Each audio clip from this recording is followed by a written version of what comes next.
Good morning दोस्तों, स्वागत है आपका हमारे आज के इस व्लॉग में। तो आज मैं बहुत ही इम्पॉर्टेंट चीज़ डिस्कस करने वाला हूँ क्योंकि मेरे सामने एक आज का यूथ बैठा हुआ है जो देखने में एकदम अक्षय कुमार और ऋतिक रोशन का मिक्स्ड। मैं आपको दिखाऊंगा उसकी शक्ल, लेकिन उसकी प्रॉब्लम वही है जो आप सबकी प्रॉब्लम है। उसको भी अभी शादी नहीं करना है। तो आइए उनसे पूछते हैं कि उनको शादी क्यों नहीं करना है। दोस्तों ये पानी पीने के बहाने सोच रहा है कि मुझे क्या बोलना है। मेरा नाम आकाश मिश्रा है। मैं मैगलोन से आया हूँ। शादी मतलब एक सही इंसान को खोजना और बहुत बड़ी बात है मेरे हिसाब से। और शादी एक ऐसी चीज़ है कि आप फिर बंधन में रह जाएंगे, ऐसा हम सोचते हैं। शादी क्या है, जैसे कि अब कोई भी आपके टच में नहीं रहना चाहता। टच मतलब वो हमारे किसी भी तरीके से बंधन में नहीं रहना चाहता। हम उसको अपने हिसाब से डील करेंगे, वो हमें अपने हिसाब से डील करना चाहेगा। जो भी इंसान होगा मेरे साथ में, उसको अपनी आज़ादी चाहिए होगी। हम उससे कहेंगे नहीं आप ऐसे नहीं, ऐसे चलो, वो करो। उन सब चीज़ों को समझने के लिए, और जो केसेस आ रहे हैं अभी या जो हमने अपनी आंखों से देख रखे हैं, मेरे फ्रेंड के साथ क्या हुआ, हमारे पड़ोस में क्या हुआ, उनके आने के बाद क्या चीज़ें बदली हैं, उन सब चीज़ों से एक डर बैठ गया है कि शादी क्या ज़रूरी है या नहीं है। अभी एक आपको केस बता रहे हैं, हमारे नाम नहीं लेंगे लेकिन एक अभी शादी हुई उनकी, बहुत अच्छे से सब कुछ चला। उनके आते ही वो दोनों भाई अलग हो गए। ठीक, उनकी वाइफ ने ऐसा आतंक मचा के रखा कि उनके मम्मी पापा को भी मारा, सब कुछ हुआ। तो इन सब चीज़ों से हमारी जो यूथ है उसमें एक डर बहुत तगड़ा वाला बैठ गया कि भाई शादी से जितना ही दूर रहो। और बहुत लोगों ने कहा भी है कि अगर आप ज़िंदगी में सुकून चाहते हैं तो शादी से दूर रहो। बड़े बड़े लोगों को हम नहीं कहते कि हम उनके बराबर हैं, हम उनके जैसे हैं, लेकिन एक सच्चाई यही है। चाहे विवेकानंद जी को देख लीजिए, चाहे आप भगत सिंह जी को देख लीजिए, नरेंद्र मोदी जी को देख लीजिए, आखिर और योगी जी को देख लीजिए। कहीं ना कहीं अगर आप सोचकर काम करना चाहते हैं तो इस चीज़ से आपको दूर रहना ही होगा। मैं तो ये सोच रही हूँ कि इन लोगों ने जो आइकन्स के नाम लिए इतने बड़े बड़े हैं कि बड़ा गलत वे में एग्जाम्पल सेट हो गया है ये तो मतलब कोई क्या बोले अब इसके बाद। दोस्तों मैंने आकाश की वजह से ये वीडियो नहीं बना रहा हूँ। इस वीडियो पर मैं पिछले 3-4 दिनों से सोच रहा था, बल्कि मैंने इसको डॉक्टर साहब के साथ डिस्कस करने के लिए अपने रजिस्टर में लिखा था। क्योंकि किसी ने मुझसे पूछा था कुछ दिन पहले कि अगर मैं शादी नहीं करता हूँ तो बुढ़ापे में मेरी देखभाल कौन करेगा। तो मैं इस टॉपिक पर बहुत पहले से बात करना चाहता हूँ कि शादी क्यों शुरू हुई, 1000 साल पहले या 10,000 साल पहले, जब भी चालू हुई होगी। उसके बाद धीमे धीमे शादियों में क्या चेंज आए, अब शादी क्या है और फ्यूचर में शादी क्या होगी। लेकिन फ़िलहाल मैं आकाश को अपना मन का थॉट शेयर करना चाहता हूँ। मैं आपको ये नहीं कहना चाहता हूँ कि आपको शादी करनी चाहिए। मेरी लाइफ में डॉक्टर साहब आई हैं जब मैं 29 का था ना, 28 का था। उसके पहले मेरे पिताजी बहुत फोर्स कर रहे थे कि तुम्हें शादी करना चाहिए। मैं टाल रहा था। आज भी मैं देखता हूँ कि जब डॉक्टर साहब मेरे साथ रहती हैं घर पे तो मेरी अलग दिनचर्या होती है। आपने एकदम सही कहा कि मुझे उनके हिसाब से चलना पड़ता है। सुबह उठना पड़ता है, टाइम से नहाना पड़ता है। अगर वो 4-5 दिन के लिए मायके चली जाएं तो मेरी अलग ही दिनचर्या हो जाती है। मैं जब सोता हूँ रात को बिस्तर पे, रात को 2, 3, 4, कभी कभी 5 बज जाते हैं टीवी देखते देखते। अच्छा, आपने कुछ बड़े बड़े लोगों का नाम लिया, मोदी जी का, योगी जी का, उसमें रतन टाटा भी आते हैं भाई, उनकी भी शादी नहीं हुई है। लेकिन मुझे लगता है इन लोगों ने शादी की है अपने काम से। जितना एक आदमी अपनी वाइफ से शादी करेगा उससे ज़्यादा शादी की है अपने काम से। तो हमारा एम्बिशन अगर इतना बड़ा है कि विवेकानंद जैसा है, तो उनके ही गुरुजी थे रामकृष्ण परमहंस। उनकी तो शादी हुई थी और उनकी वाइफ माँ शारदा, वो भी कहते हैं एनलाइटन हो गई। शादी का पर्पज़ एक्चुअली ये नहीं है कि माँ बाप को खुशी मिले। शादी का पर्पज़ कुछ और है। मेरे लिए, मैं अपने लिए बताता हूँ। मेरे लिए तो डॉक्टर साहब के साथ में बैठ कर के हमेशा वो पर्सपेक्टिव मिलता है, वो एंगल मिलता है जो मैं नहीं सोच पा रहा हूँ। मैं अपने हिसाब से तो दुनिया को देखता हूँ, लेकिन ऐसा है जैसे कि हमारे पास 2 ब्रेन्स हैं, 2 कंप्यूटर्स हैं। डॉक्टर साहब हैं मेरे साथ, इसलिए मेरे बच्चे भी हैं। तो अब 4 लोग हैं घर पे। मैं हूँ, श्रीश हैं, वैभव हैं, देवांश हैं, गरिमा हैं। तो जब 4-5 लोग एक साथ बैठ कर के किसी मुद्दे पर सोचते हैं तो वो बहुत डीप होता है और बहुत प्रैक्टिकल होता है। अकेले अच्छा लगता है एंजॉय करना, लेकिन अकेला हमारा ब्रेन है नहीं कि सर्वाइव कर सके। हाँ, आपने जिनका भी नाम लिया, विवेकानंद एक अलग कैटेगरी में आते हैं, मोदी जी और योगी जी अलग कैटेगरी में आते हैं। ये लोग सोसाइटी को बना रहे हैं और उन्होंने सोसाइटी को डायरेक्शन दिया, विवेकानंद जी ने। इसके लिए इन लोगों का माइंड काफ़ी गहरे से सोच पाता था। इनकी ज़िंदगी में काफ़ी अच्छा डिसिप्लिन था। मेरी ज़िंदगी में जो डिसिप्लिन शादी के बाद आया है, हालांकि दिक्कतें बहुत आई हैं, बहुत ज़्यादा मुझे भी आई और मेरी वाइफ को भी आई। हर एक हस्बैंड वाइफ को शादी के बाद दिक्कत आएगी, बिकॉज वो एक ट्रांजिशन है। जब आप अकेले रहते हैं तो आपका इक्वेशन अपनी माँ के साथ, अपने भाई के साथ अलग होता है। जब आप पहली बार शादी करते हैं तो आपकी वाइफ अलग नहीं करवाती, वो अपनी जगह खोजती है उस घर में। वो किसी और घर में रहती थी, आज आपकी बहन अपने घर पे रहती है। जब शादी करके किसी और घर में जाएगी तो उस घर में अपनी जगह को बनाना पड़ता है, और उस जगह को बनाते समय वो स्ट्रगल होता है, और फिर कुछ टाइम बाद वो सेटल हो जाता है। मतलब जब जैसे पेड़ नहीं है, पेड़ जब ज़मीन में अपनी जगह बनाएगा तो बाकी पेड़ों को धक्का मार के साइड करेगा। उस स्ट्रगल को देख करके अगर आप सोच रहे हैं कि मैं अवॉइड कर दूं शादी, तो वो एक गलत मैप है, आपको कहीं जाना है। एक चीज़ मुझे लास्ट में, अभी तो लंबी बात करूंगा दोस्तों मैं वीडियो में, लास्ट में मैं आपसे कहना चाहूँगा कि पर्पज़ ऑफ शादी है अपने आप को समझ पाना। क्योंकि मैं अपने बारे में बहुत से इल्यूजन पाल के रखा था कि मैं ये कर दूंगा और वो कर दूंगा। तो सोचने में जितनी बड़ी बड़ी चीज़ें हम करते हैं, सोचते हैं, उतना करने में नहीं हो पाता। प्रैक्टिकली हमारी वाइफ हमको बताती है, तुमने तो कल सोचा था कि जाओगे तुम सब्जी लाओगे, क्या हुआ? तब सोचते हैं चलो ब्लिंकिट कर लेते हैं या किसी और को भी। चलने में भी दिक्कत होती है। अभी मैंने इनसे कहा था कि मैं दिल्ली में एक प्रोग्राम करना चाहता हूँ और दुबई में एक प्रोग्राम करना चाहता हूँ, पीछे पड़ गई। बताओ कब की टिकट बुक करूँ? अब मैं ये दोनों की कह रहा हूँ, अगर मैं अकेला होता तो सोचता नहीं 2026 में थोड़ा सा नहीं हो पा रहा है क्योंकि मेरे पास ज़्यादा फॉलोअर्स नहीं, 2027 में करेंगे। तो अकेले माइंड हमेशा टालता रहता है। और जो वाइफ होती है, चूँकि वो आपके एकदम सबसे नज़दीक होती है, आपका सब कुछ जानती है, इसलिए वो आपके सामने एक शीशा बन के खड़ी हो जाती है। वो आपका मिरर है। और खाली मिरर नहीं है, मिरर का दो काम होता है, आपको आपकी औकात दिखाना, प्लस कहाँ पर आप अपने आप को ठीक कर सकते हैं, सुंदर बना सकते हैं, वो भी करना।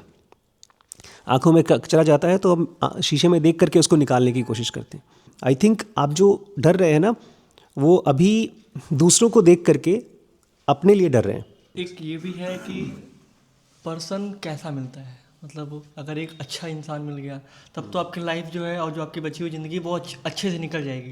लेकिन अगर कोई गलत इंसान फंस गया तब तो फिर ज़िंदगी जहन्नुम हो जाएगी। क्योंकि हमारी जो यूथ है वो यही सोच के सबसे ज़्यादा घबराती है। अगर एक अच्छा पार्टनर मिल गया तब तो ठीक है, सब कुछ समझ जाएगा। लेकिन अगर गंदा मिल गया फिर कैसे? फिर तो वो है ही ना मेरा, फिर उसको कैसे दूर कर सकते हैं? दोस्तों, आकाश यहीं लखीमपुर में एक जगह है मेकलगंज, जहाँ पर हमारे दोस्त डॉक्टर सुधाकर मिश्रा जी रहते हैं, और ये उन्हीं के बेटे हैं। और अभी रिसेंटली हम लोगों की जान पहचान और दोस्ती और गहरी हुई है। तो मैं मेकलगंज के सभी बच्चों को और आकाश को भी एक प्रपोज़ल दूंगा कि आप एक छोटी सी गैदरिंग करिए, 10, 15, 20 बच्चों की, जो आपकी उम्र के हैं और जो शादी के बारे में लेकर के बहुत डाइसी हैं। क्योंकि ये कभी भी इससे नहीं होता है कि अच्छा इंसान मेरी लाइफ में आया कि नहीं, इससे नहीं होता। किससे होता है डॉक्टर साहब? यही कि हम अपने आप को कितना गहराई से समझना चाहते हैं।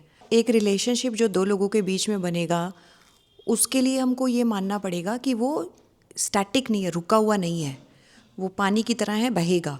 सो आपको उस रिश्ते को हर पल रिन्यू करने के लिए काम करना पड़ेगा। मतलब मुझे लगता है कि मेरी और सर की जब बात हुई थी पहली बार, तो उसमें मेरे को पता था कि मेरे अंदर बहुत कमियां हैं, सर को भी पता था बहुत कमियां हैं। कॉन्फिडेंस भी बहुत होता है अपने ऊपर कि भाई मैं तो बहुत अच्छा हूँ, सर को भी बहुत कॉन्फिडेंस होगा कि मैं भी बहुत अच्छा हूँ। लेकिन इस साथ साथ में ये इम्पॉर्टेंट था कि जो रिलेशनशिप आपका दो लोगों के बीच में बन रहा है, वो रिलेशनशिप में बहुत बार प्रॉब्लम्स आएंगी। तो आप क्या उसको साथ में डील करने के लिए रेडी हो? एवरी टाइम कोई मुसीबत आएगी तो क्या हम दोनों साथ में उसको काम करने के लिए तैयार हैं? अगर वो कोई आदमी आपके साथ एग्री करता है कि वो इस चीज़ को समझता है कि ये स्टैटिक नहीं है, परफेक्ट नहीं है, बहुत दिक्कत आने वाली है, लेकिन हम लोग यार इसको निकाल के ले जाएंगे ऐसे करके। तो अगर दूसरा आपके साथ, जो भी व्यक्ति आपके साथ इस चीज़ के लिए रेडी होता है, आई थिंक उसके साथ you can give it a shot in life. क्योंकि अच्छा और बुरा मेरे हिसाब से हम सब बंडल हैं, किसी में कुछ क्वालिटीज़, किसी में कुछ क्वालिटीज़। तो अच्छा बुरा वाले टर्म्स में कहना ऐसा है जैसे कि ये ब्लैक है और ये वाइट है, लेकिन हम सब के सब ग्रे शेड्स हैं, सब बीच में आते हैं। ना तो कोई अच्छा एक्सट्रीमली है, ना कोई अच्छा एकदम बेकार। जो मैम ने कहा है मैं उसको थोड़ा सा और ध्यान से, मतलब माइक्रोस्कोपिकली आपको दिखाना चाहूँगा 2 मिनट के लिए। हम लोग, एक ज़मीन है जिसके ऊपर या तो आप फसल उगाएंगे या तो रोड बनाएंगे। फसल उगाएंगे तो कभी अच्छी फसल होगी, उस पर भी बहुत से कारण होंगे, अच्छा किसान मिले, धूप मिले, बारिश मिले। अच्छी रोड बनानी होगी तो गवर्नमेंट का ठेका मिले, अच्छा ठेकेदार हो, ईमानदार आदमी हो, और उस पर भी जब गाड़ियाँ चलेंगी तो रोड ख़राब होगी तो टाइम टाइम पर मेंटेनेंस हो। जब 2 लोग एक दूसरे के साथ रहते हैं तो वो 20 साल का वर्क इन प्रोग्रेस है, लिखा होता है। जब रोड बनती रहती है तो वर्क इन प्रोग्रेस। और सबसे, हाँ, ये इम्पॉर्टेंट सबसे बात है, शादी सबसे बड़ा ईगो डिस्ट्रॉयर है। आपके मन में अगर अहंकार है तो आपकी वाइफ एकदम भगवान विष्णु की तरह आएगी आपके अहंकार को तोड़ने के लिए। आपने कुछ कमिटमेंट कर दिया कि हम ये करके दिखा देंगे, उसके बाद वो 24 घंटे ताना मारेगी, क्यों, तुम तो बोले थे बोले थे बोले थे। फिर आप गुस्से में आकर के कुछ करोगे। मेरी कल बात हो रही थी एक बहुत सीनियर डॉक्टर से जिनका कुछ टाइम पहले डिवोर्स हुआ है। उनकी वाइफ बहुत अच्छी थी, है, दोनों चीज़ अभी है, बहुत अच्छी है, लेकिन उनको समझ में नहीं आ रहा डिवोर्स क्यों हुआ। डिवोर्स क्यों हुआ होगा? क्योंकि दोनों के ईगोज़ मैच नहीं होते। अगर मैंने कुछ कह दिया है, तुम्हें क्यों नहीं समझ में आ रहा है? आपसे अगर मेरे से कोई गलती हुई तो मेरी जिम्मेदारी है कि मैं उसको सॉरी बोल के समझ करके सीख सकूं। लेकिन अगर मैं उसको जस्टिफाई करूं, नहीं नहीं मैंने बोल दिया है तो यही सही है। आप ध्यान से देखिएगा, जिन घरों में जिस समय भी लड़ाई होती है उसमें 2 लोग वर्क इन प्रोग्रेस नहीं होते कि तुम मुझे हेल्प करो समझदार होने के लिए, मैं तुम्हें हेल्प करूं। वो हमेशा ईगो क्लैश होते हैं। बिल्डिंग्स, रोड्स, शहर, देश इसलिए ख़राब होते हैं क्योंकि लोगों के ईगो क्लैश होते हैं। ईगो समझते हैं क्या होता है? मैं ही ठीक हूँ, हाँ, जो मैं सोच रहा हूँ जो मैं सोच रहा हूँ वही सही है। और वर्क इन प्रोग्रेस क्या है? मुझे जो समझ में आ रहा है दुनिया के बारे में, मेरा एंगल है, अभी इस बंदे का एंगल क्या है मुझे समझना होगा। और जिस दिन आपने ये ध्यान से हटा दिया कि मैं वर्क इन प्रोग्रेस हूँ, उस दिन से आपकी रोड गड्ढे वाली हो जाएगी। आपको रोज़ ध्यान देना पड़ेगा कि आज सुबह मैं उठा हूँ, मेरी वाइफ किस मूड में है, मैं किस मूड में हूँ। ऐसा तो कभी नहीं हो सकता। आप तो पेशेंट देखते हैं कि आज आप पेशेंट के हिसाब से मत जाइए, आप गुस्से में रहिए तो कल से वो पेशेंट नहीं आएगा। तो आपकी वाइफ भी एक तरह से आपकी पेशेंट है और आप उनके पेशेंट हैं। और ये ऐसी बीमारी है जो आपको ज़िंदगी भर ठीक करनी पड़ेगी। एक भी दिन ऐसा नहीं हो सकता कि अब मरीज़ ठीक हो गया है। लेकिन जब आप ऐसे समझाते हैं तो ये ऐसा लगता है, अरे बाप रे कितना बड़ा काम है, इससे तो अकेले खुश हैं।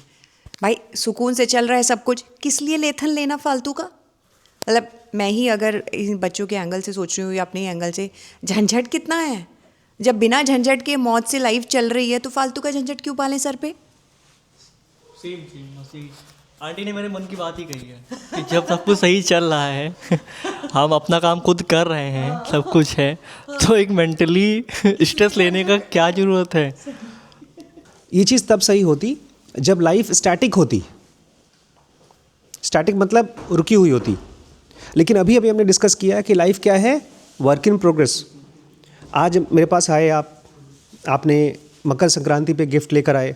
स्टैटिक लाइफ ये कहेगी कि ठीक है यार, मैं समझदार आदमी हूँ, फेमस आदमी हूँ, इसलिए तो गिफ्ट लाए हैं, और मेरी तरफ से मैं आपको कोई भी रिस्पॉन्स ना दूँ, एक अच्छा होस्ट होने का, गेस्ट होने का, तो रिलेशनशिप ख़त्म।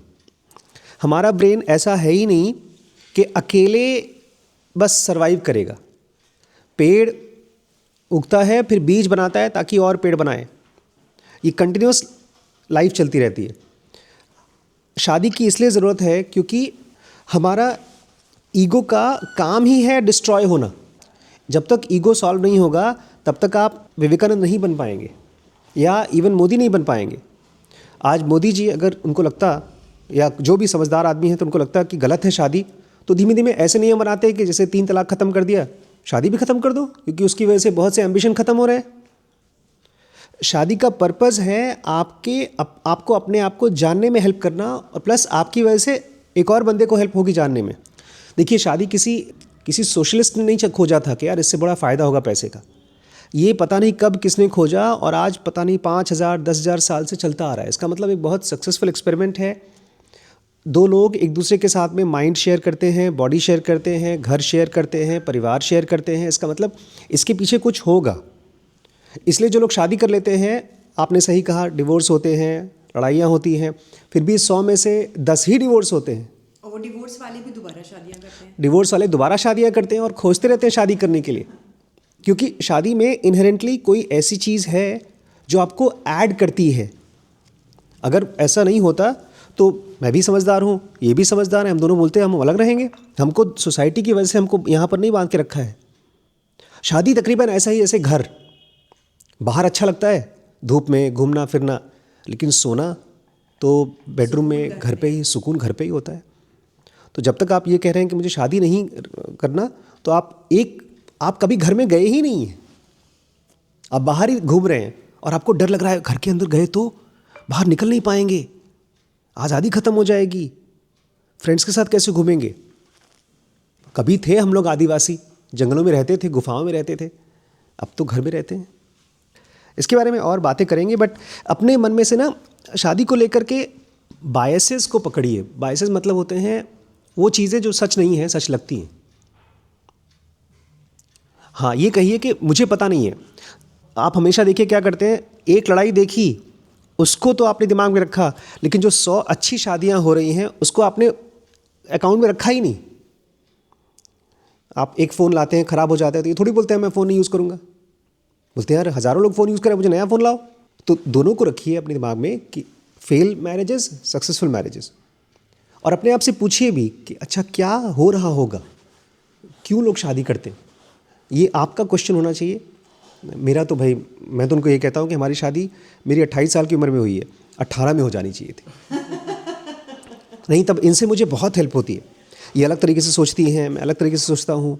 हम लोग का डायरेक्शन लाइफ का, मैं तो बिल्कुल ऐसा करूँगा ही नहीं कि मैं शादी ना करूँ। पुराने ज़माने के जितने हम ऋषि मुनि को देखते हैं, ये है वो है, सब शादी करते थे, सब गृहस्थ जीवन जीते थे, इवन ऋषि लोग भी।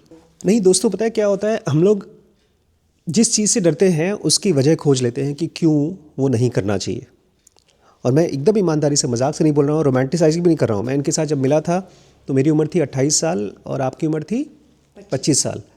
और ईमानदारी से अगर 5 साल और साथ में मिल गया होता तो हम लोग की ग्रेजुएशन की पढ़ाई भी ज़्यादा अच्छे से होती, पीजी भी हम और अलग तरीके से करते, अपना करियर और पहले चालू करते। सोचिए, नेचर ने बायोलॉजी ऐसी बनाई है कि 18 साल के बाद, बल्कि उससे पहले 16 साल के बाद से एक आदमी बच्चा पैदा करने लायक हो जाता है, और एक लड़की भी उसी टाइम पर प्रेग्नेंट हो सकती है। नेचर ने डिज़ाइन किया है ऐसा। आप शादी ना भी करें तब भी आपकी बॉडी तैयार हो जाती है सेक्सुअली शादी के लिए। ये तो एक पार्ट है, इससे भी ज़्यादा गहरा पार्ट है आपके माइंड का और आपकी पर्सनल ग्रोथ का। अगर आप आज अकेले रहते हो घर में, कोई फैमिली ना हो, तो आप अपनी हैबिट देखिए कैसी होगी।